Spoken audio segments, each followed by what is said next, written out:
장기 투자의 진수를 보여드리겠습니다.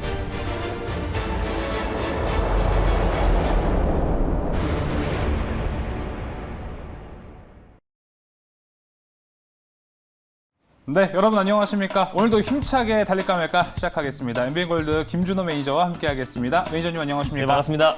네. 자, 매니저님 먼저 리뷰부터 바로 들어가겠습니다. 어제 편입했던 종목들 바로 리뷰가 들어가는데 수익률도 꽤 준수합니다. 네, 맞습니다. 오늘 뭐 시장이 워낙에 좋아요. 네. 특히 글로벌 증시 대비해서 우리 국내 증시가 워낙에 낙폭이 과도했다라고 말씀드렸습니다. 예. 다만 기술적 반등이 오늘 강하게 들어와주면서 과대낙폭에 나왔던 섹터, 뭐 IT라든지 제약바이오 종목들이 일제히 반등 흐름이 나와주고 있는데 사실 그동안의 낙폭에 비하면 굉장히 제한적인 반등이다라고 보시면 될 것 같지만 당연히 지금 이제 바닥권에서 지금 바닥을 다지고 있는 구간이다라고 보시면 될 것 같습니다.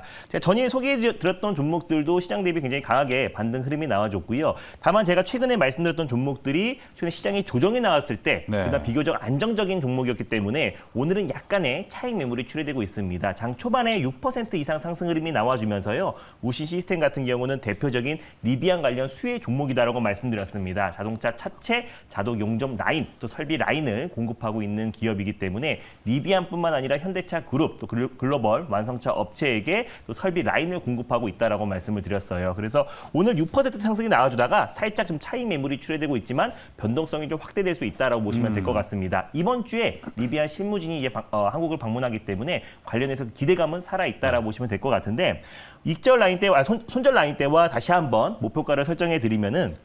어제 손절가를 6,400원 라인대로 좀 말씀을 드렸어요. 조금만 상향 조치해 드릴게요. 6,600원 라인대로 손절 라인대로 좀 상향 조치해 드리겠고요. 그리고 6,700원 부근대에서 2차 매수, 분할 매수의 관점으로 접근하시고 네. 목표가는 그대로 7,900원을 1차로 돌파 시에 8,600원 라인대를 2차 목표가로 말씀드리도록 하겠습니다. 네, 이 리비안 관련주들에 대해서 좀 질문이 있는데 네. 이 실무진들이 이제 이번 주면은 사실 오늘하고 내일밖에 없어요. 맞습니다. 이제 실무진들을 이제 만나면 후에 네. 이제 재료가 소멸될까요? 아니면 더 연장될 거라 보시나요? 거기서 실질적으로 이제 지난달에 사실상 이제 미팅을 했던 기업이 뭐 CIS도 있었고요. 네. 그리고 뭐 관련 종목들 2개 정도 기업이 있었는데 앞으로 이제 만나고 나서는 이게 테마성으로 올라갔던 종목들은 조정이 나올 수 있지만은 실질적으로 미팅에 참여한 기업들은 좀 반등 흐름이 좀 이어질 가능성이 높다라고 보고 있습니다. 다만 네. 오늘하고 내일까지인데 그거는 이제 매일경제의 어떤 단독 보도로 나왔던 내용이고요. 뭐 이번 주가 될지 사실 다음 주가 될지는 뭐 정확하게 아직 알려진 그렇죠. 바가 없는 거기 때문에 조금만 더 그 모멘텀은 이어질 가능성이 높다라고 보고 있습니다. 알겠습니다. 우신 시스템 리뷰를 했고요. 자, 이어서 서전기전 가겠습니다. 오늘도 원전 네. 관련 섹터 움직임이 좋습니다. 네, 일단 서전기전 같은 경우도 저는 이제 원전 관련해서 제가 관명전기 또 그리고 한전산업 또 일진파워 후속주로 제가 이제 서전기전을 말씀드렸습니다. 예. 예전에도 서전기전 말씀드리자마자 바로 목표가를 터치했던 종목이기도 한데 오늘도 안정적인 반등 흐름 나와주고 있습니다. 4, 5% 그래서 제가 매수가 대비 한 7% 이상의 상승 흐름이 나와주고 있는데 원전 관련 섹터는 뭐 정책으로도 맞물리고 또 그리고 뭐 탄소 중립 관련해서 지금 이제 뭐 프랑스에서도 이제 다시 한번 원전 관련된 투자를 확대하겠다라고 좀 발표가 나왔었고요. 그래서 우리가 계속해서 꾸준히 좀 관심 있게 봐야 된다. 중국의 전력 난에도 같이 좀 수혜를 받을 수 있는 섹터가 원전이다라고 말씀드렸었고요. 예. 오늘 안정적인 반등 흐름 나와주고 있기 때문에 손절 라인대 상향과 다시 한번 목표가 설정해 드리도록 하겠습니다. 손절가를 11,500원 말씀드렸는데요. 12,000원으로 조금 더 상향 조치하도록 하겠고요. 1차 목표가는 14,200원 돌파 시에 15,500원 라인대를 2차 목표가로 설정해 드리도록 하겠습니다. 네, 서전기전 일단 가격 전략에서 손절가가 조금 올라갔습니다. 네. 11,500원에서 12,000원으로 상향 조정했던 것도 한번 기억해 주시면 좋을 것 같습니다. 자, 이어서 바로 오늘 달릴까 말까 첫 번째 섹터로 넘어가겠습니다. 자, 오늘 첫 번째 sek터 어떤 섹터로 준비해 오셨나요? 네, 오늘 처음으로 말씀드릴 섹터는요. 바로 폐배터리 관련 섹터를 첫 번째 섹터로 준비했습니다. 네, 오늘의 첫 번째 섹터 공개됐습니다. 바로 폐배터리인데요. 정말 오늘 시장이 좋아서일 수도 맞습니다. 있겠죠. 하지만 이 2차 전지 배터리 네버다이입니다. 자, 폐배터리 섹터 그럼 이 시점에서 달려야 할까요? 말아야 할까요? 달릴까 말까? 매니저님의 선택은? 네, 지금은 달려야 됩니다. 자, 네. 오늘 연속해서 어제도 그렇고 오랜만에 맞습니다. 달려야 한다는 시그널이 자꾸 나오고 있습니다. 폐배터리 긍정적으로 보고 계시죠? 네, 제가 원전에 이어서 폐배터리도 이제 달리자라고 말씀드렸는데 이 시장 규모가 작년까지만 하더라도 4천억밖에 되지가 않았습니다. 예. 근데 2050년 기준으로 600조 시장으로 급성장이 나옵니다. 당연합니다. 전기차 시장 성장과 게임하신 줄 알았어요. 죄송합니다. 당연하지 네. 하신 줄 알았어요. 네. 전기차 시장과 더불어서 폐배터리 시장은 동반 성장할 수밖에 없다라고 없다라고 판단되고 있고요. 글로벌 완성차 업체들도 지금 폐배터리 사업에 지금 뛰어들고 있기 때문에 우리가 폐배터리 관련된 섹터를 지금부터 좀 관심 있게 봐야 되고 최근에 시장 여파로 또 폐배터리 관련 섹터들은 좀 조정이 좀 나와줬어요. 네. 그래서 기술적 반등 관점에서도 굉장히 매력적이다라고 판단돼서 달리자라고 말씀드렸습니다. 알겠습니다. 폐배터리 달려야 된다는 신호를 받았습니다. 자, 그러면 어떤 종목을 가지고 나왔는지 가장 기대가 되는데요. 네. 종목 공개해 주시죠. 네, 처음으로 소개해드릴 종목은요. 바로 영화테크를 첫 번째 종목으로 소개해드리겠습니다. 자, 영화테크 이 달릴까 말까를 진행하면서 처음 보는 종목인 네. 것 같기도 합니다. 자, 영화테크의 흐름 한번 살펴보겠습니다.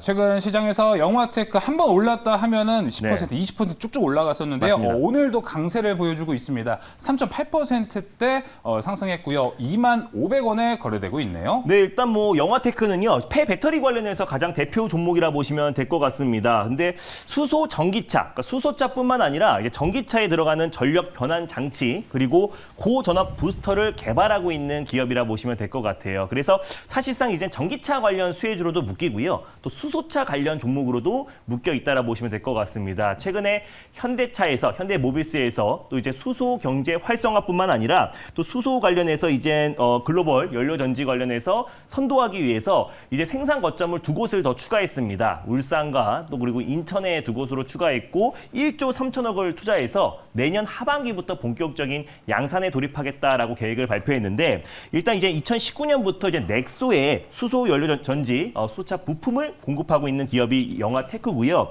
그리고 2021년도 기준으로 다시 한번 또 수소차 연료 부품 같은 경우 부품을 공급하고 있다라 보시면 될 것 같습니다. 그래서 전기차 전력 변환 장치 관련해서 국내 1위 기업이고요. 또 BMS 관련해서 핵심 기술을 확보하고 있는 기업이다라고 보시면 될 것 같습니다. 그래서 친환경 자동차 부품 관련해서 가장 대표가 될 수 있는 종목이다라고 보시면 될 것 같은데 국내 최초로 이제 전기차 고전압 폐배터리를 이용해서 태양광 발전 설비를 하고 있어요. 또 ESS, 또 재사용 관련해서는 국제과제 주간 기업이기도 합니다. 그래서 폐배터리 관련해서 최근에 가장 대표 종목으로 좀 부각되고 있다라고 보시면 될 것 같은데 폐배터리 관련해서 좀 많은 종목들이 있습니다. 뭐 최근에 좀 크게 뭐 상승 흐름이 나와줬던 종목이 영화테크고 또 최근에 코스모 화학 같은 경우도 폐배터리 관련된 사업을 추진하겠다. 또 현대차와 같이 동반 진출한 또 파워로직스 같은 종목도 대표적인 폐배터리 관련 종목으로 묶여 있는데 영화테크가 이제 단연 대장주라고 보시면 될 것 같고요. 그래서 이 시장 규모가 매년 급성장하고 있고 2050년 기준으로 600조 이상으로 시장 규모가 커지기 때문에 우리가 영화테크 다시 한번 추가적인 반등 흐름 지켜봐야 된다라고 판단됩니다. 주력 매출 부분은 정시현박스인데요. 이제 자동차의 40에서 50% 부분을 차지하고 있습니다. 정시현박스가 이제 뭐냐면은 전장 부품의 전원을 공급하고 또 분배하고 또 이제 회로를 보호하는 기능이다라고 보시면 될 것 같습니다. 당연히 친환경 자동차 또 전기차뿐만 아니라 자율주행 또 이제 미래차를 가는 과정에서 앞으로의 정선가스의 수요는 증가할 수밖에 없다라고 판단되고 있고요. 정선가스의 어떤 이제 매출 또 그리고 단가도 계속해서 인상되고 있어요. 그래서 직접적으로 영화테크의 실적 부분도 상당 부분 개선될 가능성이 높다라고 판단돼서 첫 번째 종목으로 영화테크를 가져왔습니다. 네, 영화테크의 투자 포인트 모두 들어봤습니다. 이렇게 투자 포인트 들어보니까 사실 주가 상승률이 되게 네. 자극적이었다고 좀 판단을 할 수가 있어요. 이런 맞습니다. 점만 봐도. 근데 이런 투자 포인트를 정말 봐도 영화테크, 테크트리가 네. 사드론인 줄 알았는데 레어테크, 하이브까지 갈 기세인데요. 자, 그럼 가격 전략도 한번 들어보겠습니다. 네, 일단 뭐 영화테크가 지난번에 이제 폐배터리 관련해서 한번 상한가를 좀 안착했고 다시 네. 한번 2차 상승이 나온 이후에 약간의 좀 기간 조정 흐름이 나와주고 있다라고 보시면 될 것 같은데 일단 뭐 현재가 부근에서 1차 매수의 관점으로 접근하셨으면 좋겠습니다. 최근에 시장 여파로 좀 과도하게 조정 흐름이 나와줬던 부분들은 안정적으로 기술적 반등 흐름이 나와주면서 직전 고점 라인대까지는 돌파 가능하다라고 보고 있는데요. 네. 일단 1차 목표가 같은 경우는 22,500원 라인대를 말씀드리겠고요. 돌파 시에 24,500원 라인대를 2차 목표가로, 손절 라인대는 18,400원 라인대를 말씀드리도록 하겠습니다. 네, 영화테크의 가격 전략 모두 나왔습니다. 1차 목표가 22,500원, 2차 목표가 24,500원, 손절가는 18,400원으로 제시했습니다. 자, 이렇게 오늘 첫 번째 섹터 폐배터리에서 영화테크를 살펴봤고요. 이어서 두 번째 섹터로 넘어가겠습니다. 두 번째 섹터 어떤 걸로 공개하실 건가요? 네, 대선이 얼마 안 남았기 때문에 다시 한번 준비했습니다. 바로 정책 관련 섹터를 두 번째 섹터로 준비했습니다. 네, 정책 섹터가 등장했습니다. 확실히 대선이긴 한데 사실 대선 모멘텀이 그렇게 강하진 않아서 맞습니다. 어떻게 접근해야 될지 좀 고민을 많이 하실 것 같습니다. 자, 그럼 정책 이 시점에서 달려야 할까요? 말아야 할까요? 달릴까 말까? 매니저님의 선택은? 네, 지금은 비보입니다. 예. 네. 제가 방금 아까 앞에 말했던 것처럼 모멘텀이 강하게 아직 붙지는 않은 느낌이라서 맞습니다. 정책 비보호 사인이 나왔습니다.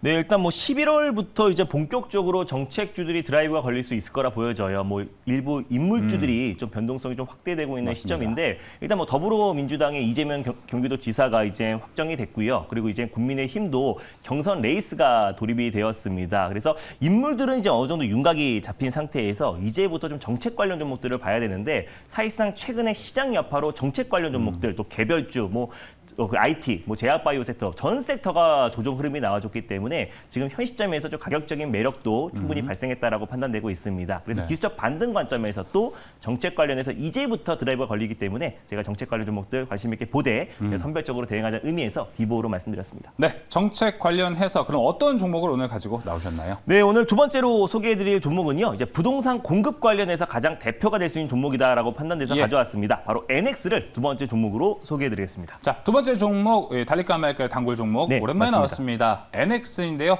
NX의 현재 흐름 살펴보겠습니다. 자, NX가 이번에도 좋은 수익률을 또 기록할 수 있을지 기대가 보이는데요. 오늘은 두 종목 모두 3%대에서 움직이네요. 3.75% 상승한 NX 2,625원에 거래되고 있네요. 네, 일단 NX는 대표적인 주방 가구에 특화된 건자재 회사다라고 보시면 될 것 같은데 국내 주방 가구 시장에 3대 가구가 있습니다. 바로 한샘, 또 그리고 현대 리바트, NX가 3대장이다라고 말씀을 드렸었는데 예. 사실 다른 이제 건설 또 그리고 부동산 관련 종목들은 어떤 이제 인물에 좀 이제 부합되는 종목들이 많아요. 그래서 어떤 지지율 변화에 따라서 변동성이 굉장히 확대되기 마련인데 네. 사실 NX 같은 경우는 윤 전 총장이라든지 또 이재명 경기도지사의 어떤 부동산 대책에 가장 좀 큰 수혜주로 좀 부각되고 있는 종목입니다. 왜 윤 전 총장의 재개발 활성화 정책에도 맞물리고요. 그렇죠. 그리고 이재명 경기도지사의 기본주택 관련해서도 같이 맞물리는 종목이 또 주방 가구 대표 업체인 NX다라고 보시면 될 것 같아요. 그리고 매출적인 측면에서도 오프라인뿐만 아니라 이제 온라인 매출이 계속해서 증가하고 있고 최근에